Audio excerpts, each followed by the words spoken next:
Dominion Television, Ibadan. I am Olusegun Fawole. Troops of the Nigerian army have killed scores of terrorists and arrested 15 others in a series of coordinated operations across the country, as reported by a military source.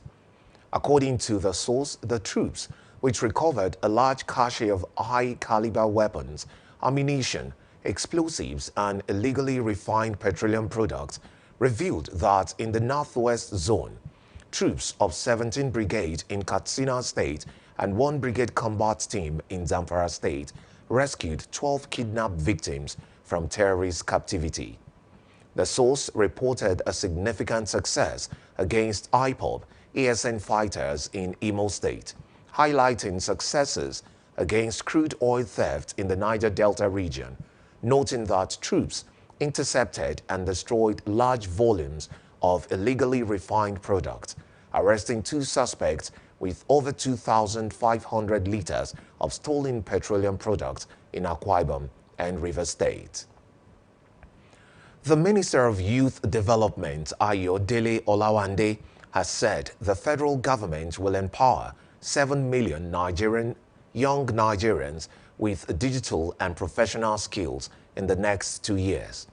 Olawande announced this at the Strategic Youth Leadership Conference 2025, organized by his ministry in collaboration with the National Defense College, NDC, to equip young Nigerians with contemporary knowledge in digital and professional education. He assured the participants that the Bola Ahmed Tinubu administration is set to position Nigerians in the global talent of digital literacy by ensuring effective youth participation in the global digital economy in outlining key strategies for youth development under the Renewed Hope agenda. The federal government has expressed excitement over a sharp rise in diaspora remittances, which have surged to $600 million monthly in the past 2 months, according to figures from the Central Bank of Nigeria. The chairman of the Nigerians in Diaspora Commission, Abike Dabiri Eriwa, said that the increase reflected renewed confidence in the Nigerian economy and recent CBN policy reforms. She commended CBN Governor Olayemi Cardoso for reforms such as the introduction of the non-resident bank verification number and a more competitive exchange rate, which have encouraged Nigerians abroad to channel funds through official platforms. The Nigerian Association of Resident Doctors, NARD, issued a 10-day ultimatum to the federal government and relevant agencies to meet its welfare demands, warning that its members would embark on a nationwide strike if nothing is done before the deadline. NARD recalled that in July, it had given a 3-week ultimatum, but in the interest of industrial harmony, the National Executive Council, NEC, extended it by another 3 weeks to allow the National Officers Committee engage with stakeholders. According to reports, the NEC decided to extend the ultimatum by a final 10 days to all relevant government agencies to meet their demands, adding that failure to comply would lead to a nationwide strike action. The Association of Nigerian Broadcasters, Oyo State Chapter, earlier this week celebrated its first-year anniversary, calling on broadcasters to be a part of the moving train. The governor of the body, Opeyemi Ayanride, in a speech, stated that AMBROD provides a platform for its members to excel in their chosen profession, reflecting on the challenges faced in their 1 year of establishment. He emphasized that the body is open to receiving anyone who practices journalism in any form, regardless of being recognized with a media house or not to be recognized with the association. A member An Ambrod, you have a grace and also an opportunity, to venture into any radio station or TV station. Also, you can even have a more better and more grace when it comes to broadcasting industry and also broadcasting media field as well. So we have an open door for everybody.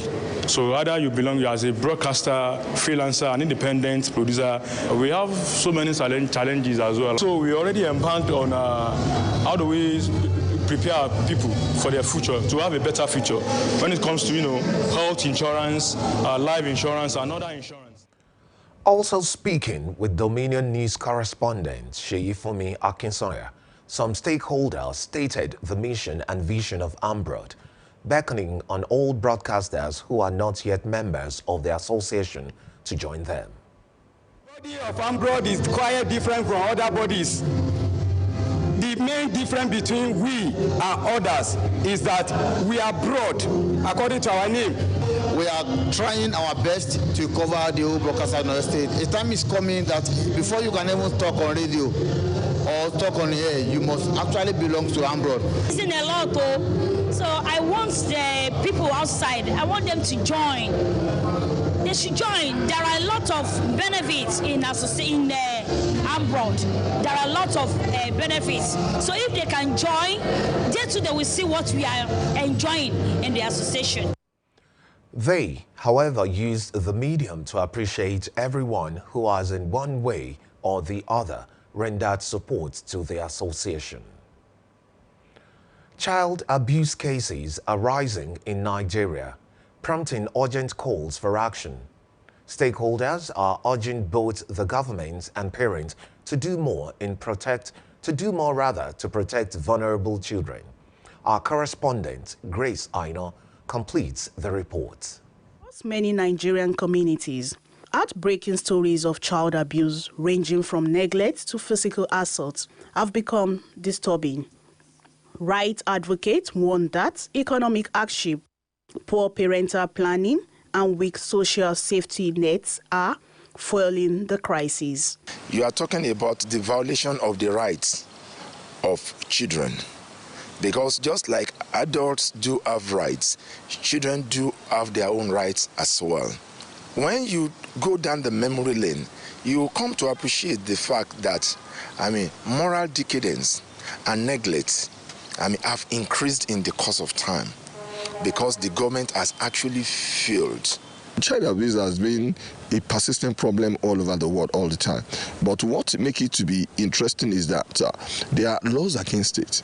But in a developed world, you have a government who are very proactive in the way they are going to act when a child is being abused. Advocates emphasize the need for prioritizing child welfare through improved education, healthcare, and stronger protection laws.